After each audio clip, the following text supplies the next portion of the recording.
민주당 이재명 후보와 국민의힘 윤석열 후보는 설 연휴 첫날인 오늘 공개 일정을 최소화하고 모레로 예정된 양자 토론 준비에 집중하고 있습니다.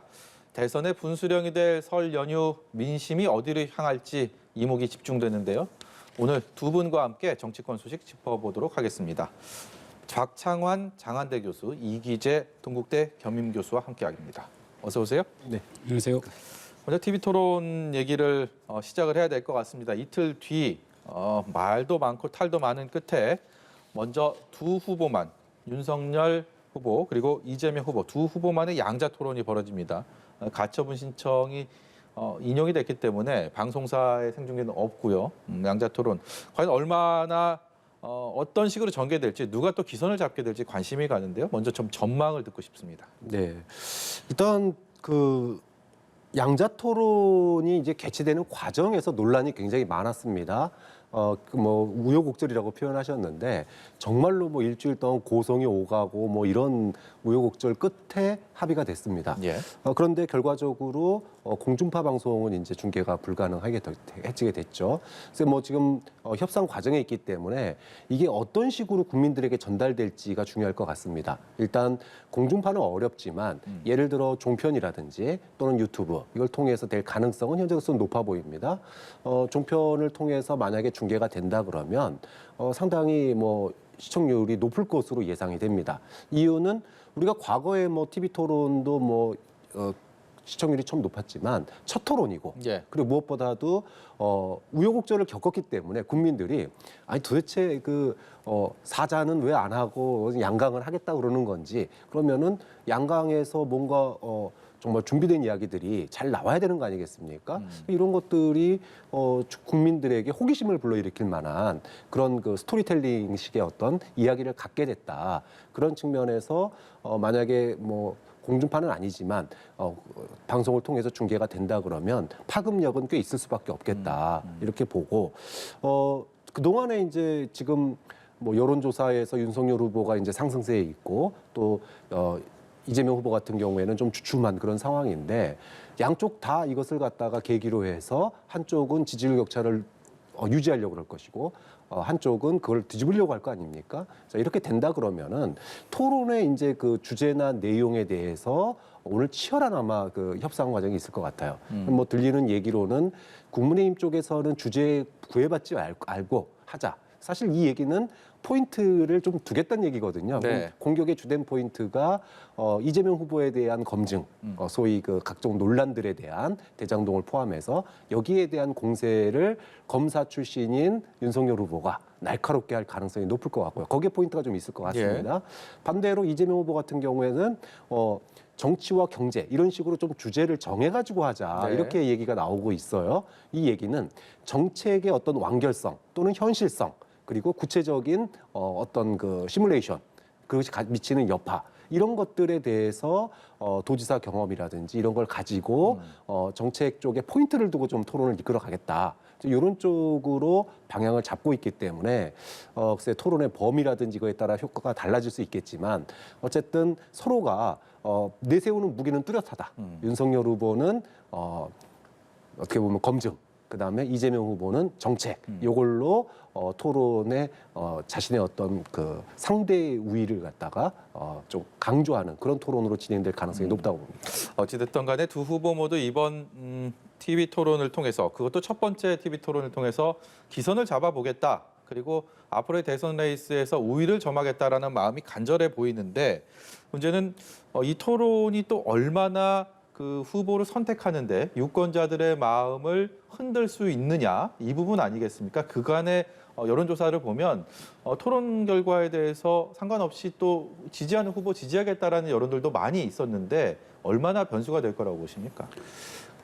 이번 대선은 상당히 변동성이 많잖아요. 그러니까 유권자들이 결정을 했다 하더라도, 마음속에 내가 누구를 찍어야 되겠다 결정을 했다 하더라도 지지 강도가 굉장히 약합니다. 그러다 네. 보니까 예를 들어 지난번에 윤석열 후보 같은 경우 지지율이 10%를 폭락했다 다시 올라오고 이런 굉장히 큰 출렁거림을 보여주고 있는데, 그러다 보니까 지지층이 어떤 강도가 약하다. 그러면 TV 토론을 통해서 변할 수도 있다. 그래서 최근에 뭐 여론조사 그 결과에 보면은 지금 소위 해서 아직 후보를 결정하지 못한 부동층 같은 경우는 55% 정도가 이번 TV 토론을 보고 자기가 결정하겠다 이렇게 대답을 했고, 또 후보를 이미 마음속으로 결정했다라고 하는 사람들도 한 33% 정도는 TV 토론을 통해서 후보를 바꿀 수 있다라는 네. 정도로 굉장히 관심도가 높아져 있거든요. 그래서 과거에 뭐 TV 토론을 통해서 뭐 크게 변하지 않았던 선거들도 많이 있지만 또 많이 영향을 받았던 선거도 있거든요. 예. 그렇기 때문에 이번 선거는 특히나 후보의 어떤 지지 강도가 약하고 소위 얘기해서 비호감 대선이라고 할 만큼 후보들이 개인적인 어떤 강력한 지지층을 확보하지 못한 이런 측면에서 TV 토론을 크게 좌우할 수도 있다. 이런 점을 이렇게 분석하고 있습니다. 예. 반면에 이 이틀 뒤에 양자 토론 끝나고 그리고 또 사흘 뒤, 그 다음 달 3일입니다. 3일에는 안철수 후보, 심상정 후보까지 포함된 4자 토론을 하게 되는데, 이 안철수, 심상정 후보 나란히 법원에 가처분 신청까지 하면서 이번 양자 토론을 저지하려고 했습니다. 그런데 이제 어쨌든 그 소기의 목적을 달성하지 못한 채 이제 4자 토론을 기다리는 상황이 됐는데요. 지금 어떤 심경으로 어떤 준비를 하고 있을 거라고 보십니까? 뭐 아마도 좀 윤석열 후보 측이 3자 토론 또는 4자 토론에 대한 부담감이 있었기 때문에 양자 토론을 굳이 먼저 하자고 강조를 했던 것 같아요. 일종의 좀 김빼기 전략일 수 있다고 봅니다. 그러니까 소위 신상 리스크, 후보들의 어떤 이제까지의 그 네거티브적인 그런 문제들을 양자 토론을 통해서 다 쏟아붓고 예. 그렇게 되면 4자 토론이 됐을 때는 예를 들어 안철수 후보나 심상정 후보가 그 얘기를 또 하게 되면 국민들이 내내 들었는데 그 네. 얘기 또 들어야 되냐 이런 식으로 나올 가능성이 있어요. 네. 자, 그러니까 아무래도 그런 그 신상 리스크에 대한 이야기는 조금 줄 수밖에 없는 거고 상대적으로 정책 검증 이것 쪽으로 좀 갈 가능성이 있습니다. 예. 그러다 보고 특히나 이제 안철수 후보 같은 경우에는 중도 표심을 대표한다라는 생각이 있고 그걸 통해서 지지율을 확보를 해야 되기 때문에 네거티브에 대한 어떤 그 신상 리스크에 대한 공격도 공격이지만 오히려 그런 중도 표심을 안을 수 있는 그런 어떤 그 정책의 어떤 현실성 또는 양쪽 정책의 문제점 이 부분에 대해서 두 후보가 굉장히 집중할 가능성이 있어요. 그러니까 이제까지 민주당이 주장해왔던 것과 결이 다른 이재명 후보의 정책 또는 국민의힘이 주장해왔던 것과 완전히 결이 다른 뭐 예를 들어 건강보험에 대해서 지금 문재인 케어를 그동안에 비판을 했는데 지금 당장 오늘 보더라도 중증 그 고액 보험에 대해서 이제 지급하겠다 이렇게 나오는 거 아닙니까? 그럼 이런 부분들을 아마 날카롭게 지금 비판할 가능성이 있어서 오히려 4자 토론은 정책 중심의 어떤 토론이 될 가능성도 있다 그렇게 봅니다. 이 1대1 토론이 아니고 통상 다자 토론으로 진행이 되다 보면 어떤 가장 지지율상에서 앞서는 후보에게 공세가 좀 집중되고 이런 현상들 저희가 그동안 많이 봐오지 않았습니까? 이번에 이 4자 토론이 되면 어떤 구도로 이 4명의 토론이 이루어질지도 관심사인데요. 어떻게 보세요? 지금 뭐 윤석열 선대위에서 계속 이제 양자 토론을 고수하는 것도 상당히 전략적인 방향으로 좀 봅니다. 그거를 뭐 후보가 토론을 뭐 못하니까 피한다, 뭐 이렇게 얘기를 하는데 실상은 그렇지 않다고 보여지고요. 사실 전략이죠. 어떻게 보면 4자 토론을 할 경우에 보면 심상정 후보 같은 경우는 사실 그 이재명 후보와의 차별성을 통해서 진보 지지층을 결집시켜야 되지 않습니까? 그러면 그 진보 지지층을 결집시키기 위해서는 확실하게 윤석열 후보를 제압을 해야 돼요. 그러니까 윤석열 후보에 대한 이 화력을 아주 집중할 가능성이 높죠. 그다음에 그 안철수 후보 같은 경우는 사실 지금은 이제 양비론으로 이제 이재명 후보도 비판하고 윤석열 후보도 비판을 하고 있지만 실질적으로 그 본인의 지지율이 연동되고 있는 것은 윤석열 후보와의 관계에서 연동되는 거거든요. 예. 그런 다음에 단일화 이슈도 역시 그 사이에서 벌어지는 것이기 때문에 결국 4자 토론을 통해서 윤석열 후보를 집중적으로 공격하고 무너뜨려야만 본인의 지지율이 상승할 수 있는 그런 구도에 있는 겁니다. 그러다 보니까 4명이 토론을 하게 되면 당연히 그 1대 3의 구도, 즉 윤석열 후보와 또 한편으로 이재명, 안철수, 심상정 후보가 어떻게 보면 연대하는 거 비슷하게 해서 윤석열 후보를 집중적으로 공격할 가능성이 높거든요. 예. 그러기 때문에 이게 첫 번째 TV 토론이 엄청난 후보의 부담을 갖고 출발하는 것인데 더더군다나 그렇게 구도를 만들 수 없으니 양자 토론을 희망하고 있다고 보여지는 거고 이건 대단히 선거로 볼 때는 전략적으로 저는 그 합리적이고 합당한 캠페인의 하나의 방법이라고 저는 생각합니다. 예, 토론 얘기는 여기까지 하고요.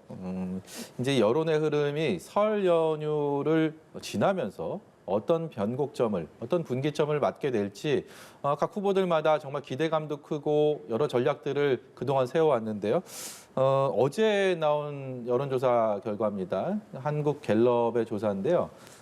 갤럽 조사의 어제 지표는 이재명, 윤석열 후보가 동률로 나왔습니다. 그런데 이 주간 흐름들을 좀 보면 이재명 후보와 윤석열 후보 격차를 조금 벌렸다가 다시 윤석열 후보가 올라와서 이렇게 교차하는 크로스되는 그런 모습들까지 보고 있습니다. 과연 다음 주에는 어떻게 될지 이 설 연휴를 지나면서 여러 가지 변수들이 좀 있을 거고 설 연휴에 밥상머리에 어떤 얘기가 오가느냐 역시 토론으로 귀결이 될까요? 어떻게 전망하십니까? 네, 뭐 몇 가지 변수가 있다고 보는데요. 저는 가장 큰 변수는 역시나 토론이라고 봅니다.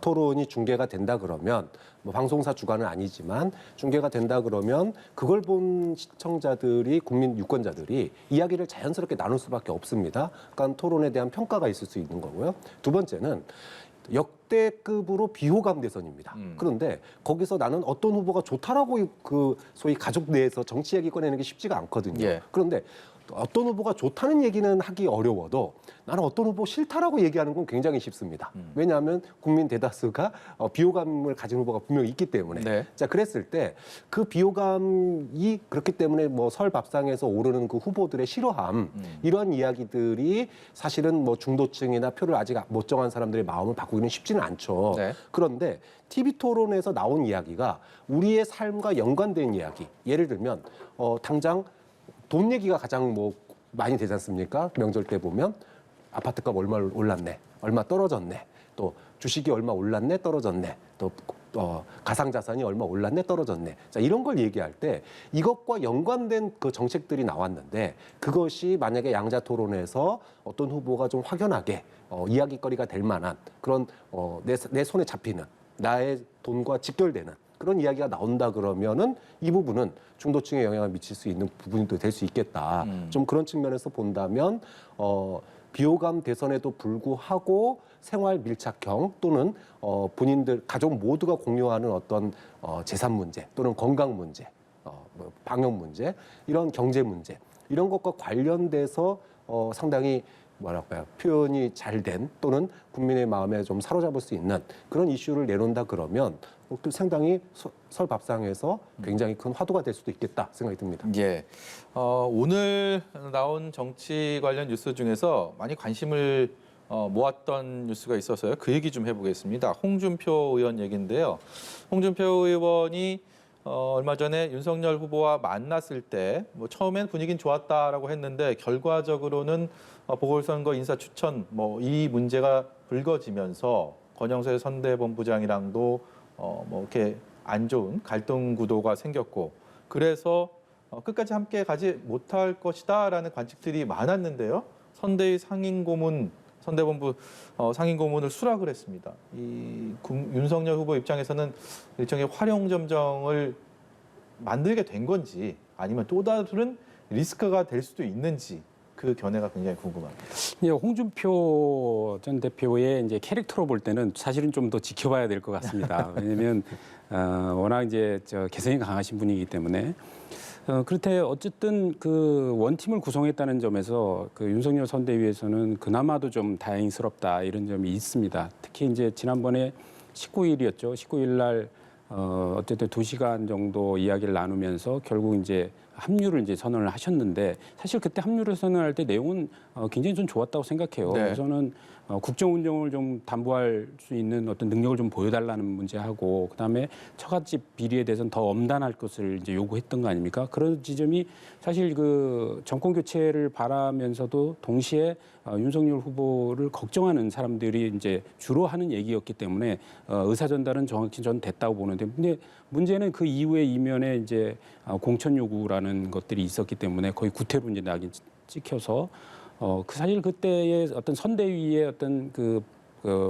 뭐 소위 얘기해서 뭐 발빠르다고 대처 같은 이제 조치를 했다는 건데 그 조치가 사실 너무나 좀 조급하게 내려지면서 홍준표 전 대표가 좀 망신을 당한 측면이 있었거든요. 예. 그래서 합류하지 않을 것이다 이런 이제 전망도 했지만 결국 이제 대선을 앞두고 이런 상황에서 만약에 대선이 치러지고 마무리될 경우에 진짜 홍준표 전 대표의 향후 정치도 거의 뭐 이제는 회복하기 어려운 상황이 되지 않겠습니까? 그런 차원에서 본인도 어떠하든 간에 합류는 할 수밖에 없는데 합류 타이밍을 이제 저울질했던 것 같고 그런 점에서 볼 때 이번에 이제 설 연휴 직전에 본인이 이제 거취를 표명함을 해서 어쨌든 보수 측 내에서의 어떤 본인의 어떤 지지 그다음에 인식의 변화 이런 것들을 좀 꾀한 게 아닌가 이렇게 생각하고 어쨌든 원팀의 기조를 확립해서 뭐 홍준표 전 대표를 따랐던 여러 청년들의 지지도 회복됨과 동시에 사실 청년 지지층은 이준석 대표의 합류로 많이 회복은 됐지만 그 어떤 경쟁자들을 포용하지 못하는 후보의 리더십 문제가 계속 제기돼 왔거든요. 그런 점에서 경쟁 후보를 선대위 고문으로 이렇게 껴안았다는 것만으로도 설날 연휴를 앞두고 윤석열 후보에게는 큰 도움이 되지 않았나 이렇게 생각합니다. 홍준표 의원이 경선 과정에서부터 보여줬던 청년층, 젊은 층에 대한 소구력 그런 것에다가 윤석열 후보의 좀 리더십까지 더해지는 그런 효과. 그렇다면 이재명 후보나 민주당 입장에서는 그리 좋은 뉴스는 아닐 것 같습니다. 네. 홍준표 의원이 캠프에 합류를 안 하더라도 사실은 윤석열 후보의 지지율이 상승하고 있었기 때문에 특히나 2030 세대에서 지지율이 상승을 했거든요. 자, 그래서 사실은 홍준표 없이도 갈 수 있다. 이런 게 사실은 국민의힘 내부의 분위기였어요. 그렇기 때문에 저는 국민의힘에서 노력했다기보단 저는 홍준표 의원이 망신은 순간이고 정치는 길다. 좀 그동안의 그 망신스러움에도 불구하고 여전히 다음 대권이나 정치 행보에 대한 생각이 있기 때문에 이렇게 계속 갔다가는 이미지에 문제가 생기거든요. 국민들이 생각하는 홍준표 후보의 마지막이 어떤 공천을 요구하는 뒷거래를 했다. 이렇게 이미지가 고쳐버리게 되면 다음 정치 인생이 굉장히 어려워집니다. 그렇기 때문에 어떤 식으로든지 이 부분을 좀 털고 가야지 그 다음에 본인의 어떤 정치 행보를 또 이어갈 수 있기 때문에 저는 홍준표 의원의 그런 그 정치적인 필요성이 굉장히 컸다. 그렇게 보고 이것이 뭐 홍준표 의원이 합류하냐 합류하지 않느냐가 지금 지지율 변화에 커다란 변화를 주기는 좀 어렵지 않느냐. 사실 홍준표 의원이 윤석열 후보하고 만났을 때도 그 홍준표 의원의 그 홈페이지에 청년 댓글이 굉장히 비판적이었어요. 굉장히 비판적이었던 그 댓글이 달렸었는데 그럼에도 불구하고 홍준표 의원이 합류를 결심한 거는 결국은 본인의 정치적인 이해득실 이 부분을 좀 많이 따진 거 아니겠느냐 이렇게 보고 윤석열 후보로서야 도와주겠다는데 선거 때 도와주겠다는 사람 쳐내는 거는 아니죠. 본인이 지킬 거 나는 공천을 갖다가 뒷거래하지 않았다라고 하는 원칙을 지켰기 때문에 결과론적으로는 그렇기 때문에 그런 면에서는 도움이 되고 그렇다고 마이너스 될 문제는 아니니까 저는 양쪽의 이해관계가 맞았다 이렇게 봐야 될 것 같습니다. 그런가 하면요, 국민의힘 내에서 국민의당 안철수 후보에 대해서 대표적인 저격수 중에 한 명으로 꼽힙니다. 이준석 대표가 설 연휴 전에 이 단일화에 대한 마지노선은 지났다, 끝났다라고 안철수 후보를 정면으로 겨냥해서 얘기를 했습니다. 앞으로 단일화 안 하겠다라는 얘기인데 그것이 정말 액면 그대로 받아들여야 할지 아니면 앞으로 이어지게 될 지금 예상할 수 없는 그런 변수들에 대해서 이른바 좀 기선을 잡기 위한 그런 주춧돌을 마련하게 된 건지 그 부분에 대해서도 여쭤보겠습니다. 그러니까 이준석 대표가 안철수 후보에 대해서 별로 좋은 감정을 갖고 있지 못하는 거는 대한민국 사람들이 거의 다 알 것 같아요. 어쨌든 경쟁 관계에 계속 있었고 그리고 여러 번의 이제 그 당내 어떤 갈등 관계에서 그 안철수 후보의 말을 믿을 수가 없다 이런 그 태도를 갖고 있습니다. 그런데 이제 어쨌든 당 대표이기 때문에 개인의 사감보다는 선거의 전략적 측면을 전 주로 보고 있다고 보는데 안철수 후보의 지금 지지율에 대한 여러 가지 분석들이 있어요. 근데 지금 오늘도 아까 그 갤럽의 이제 조사에서 나왔지만 15%를 유지하고 있지 않습니까? 근데 그 15%가 처음에는 윤석열 후보의 지지율이 10%가 빠지면서 그대로 넘어가면서 안철수 후보가 5%에서 15%로 비약적으로 상승을 했죠. 그런데 그 이후의 상황을 지금 지켜보면은 윤석열 후보의 지지율이 회복됐음에도 불구하고 안철수 후보의 지지율이 유지되는 거예요. 그래서 안철수 후보의 15% 지지율을 어떻게 판단할 거냐라고 볼 때 거기에는 윤석열 후보한테 실망한 보수의 표도 있지만 보수의 그 유권자들이 넘어간 것도 있지만 또 반대로 이재명 후보에 실망한 민주당 유권자들도 넘어가 있다라고 보여지는 것이고 네. 또 양쪽 후보가 다 싫다라는 어떤 무당층, 이 그 후보를 결정하지 못했던 지지층들이 넘어가 있는 거로 보여지거든요.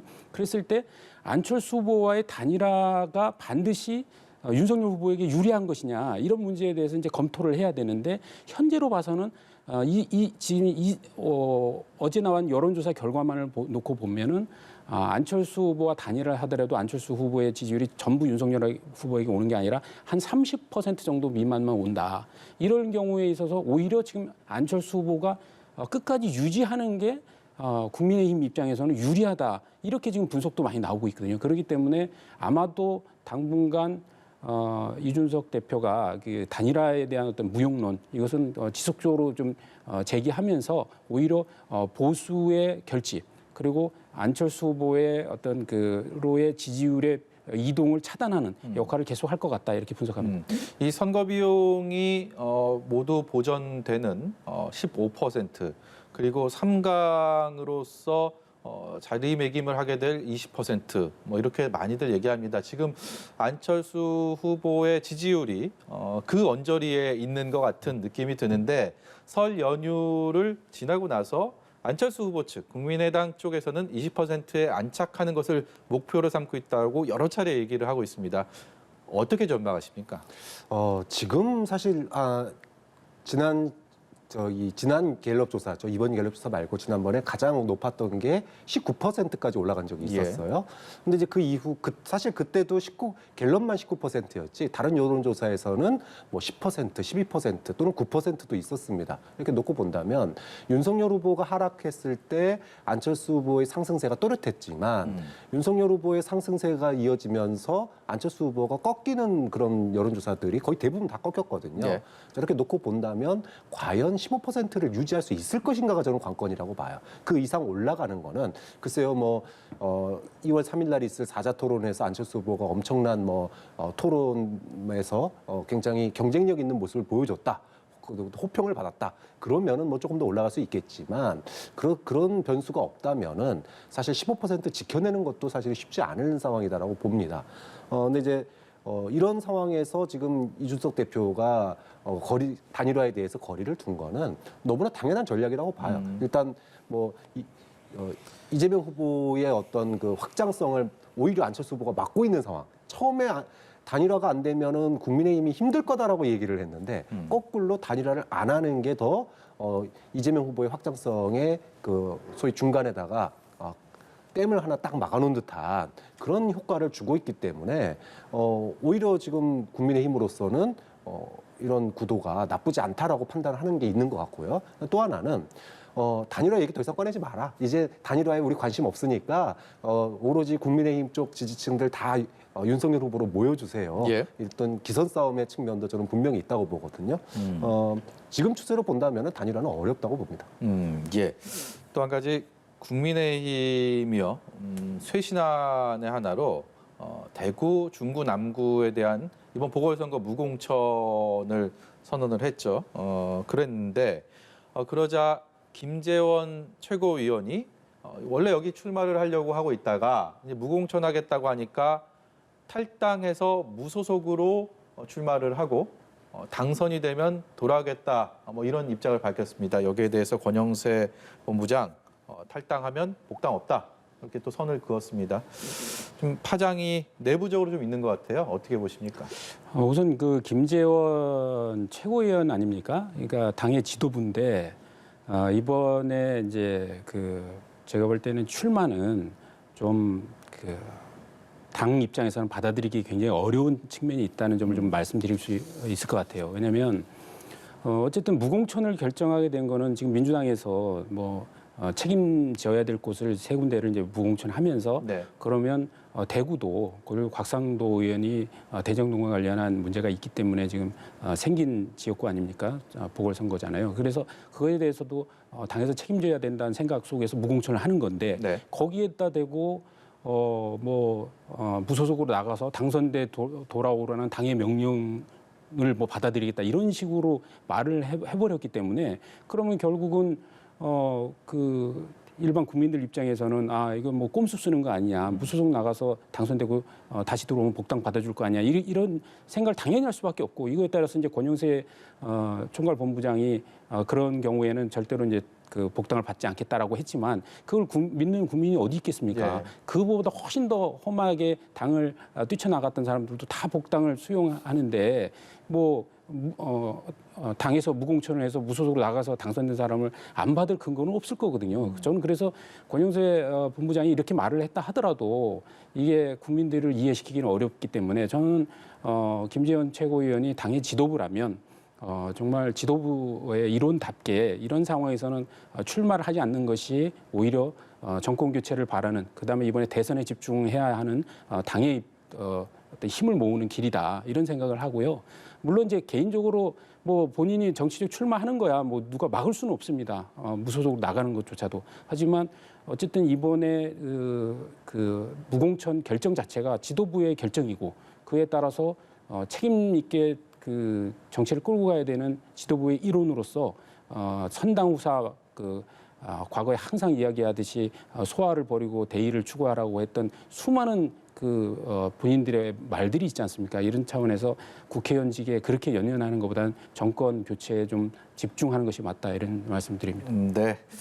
두 분과의 말씀은 여기까지 듣도록 하겠습니다. 지금까지 박창환 장한대 교수, 이기재 동국대 겸임 교수였습니다. 고맙습니다.